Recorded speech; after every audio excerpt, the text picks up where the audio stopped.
Soma twins ব্লগে সবাইকে স্বাগত জানিয়ে নতুন আর একটা ভিডিও শুরু করছি। আমি সোমা, রান্নাঘর থেকে, মানে রান্না থেকে শুরু হচ্ছে।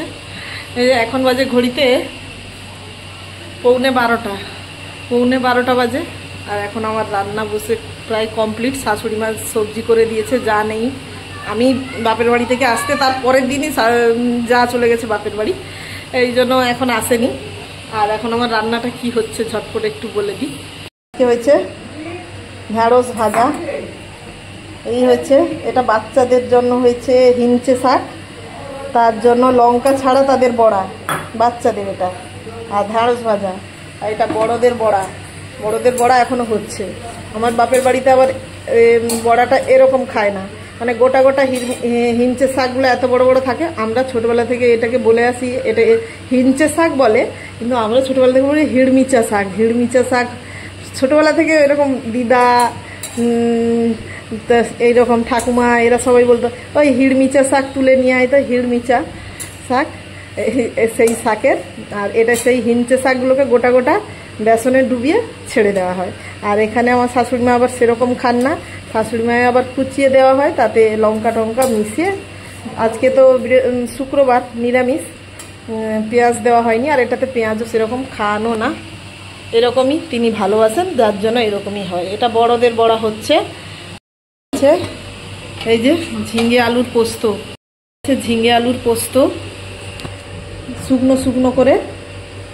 আর এখানে আছে টক ডাল, এই যে আম দিয়ে টক ডাল। এই গরম যা পড়েছে, একটু টক ডাল না হলে আর যা তরকারি হোক না কেন আমার চলবে না। টক ডাল একটু আলু মাখা দিয়ে দিলে অনেকটা ভাত খাওয়া যাবে। আমার সাথে তো আমার মা এসছিল, মা চলে গেছে, মা কালকে চলে গেছে। এই জন্য আর সবসময় যাওয়াটা ভিডিও দেখাই, মা এসছেও ভিডিও দেখাচ্ছি বাড়িতে, কিন্তু বাপের বাড়ি থেকে ফেরার সময় ভিডিও করিনি। আবার মা চলে গেছেও ভিডিও করিনি।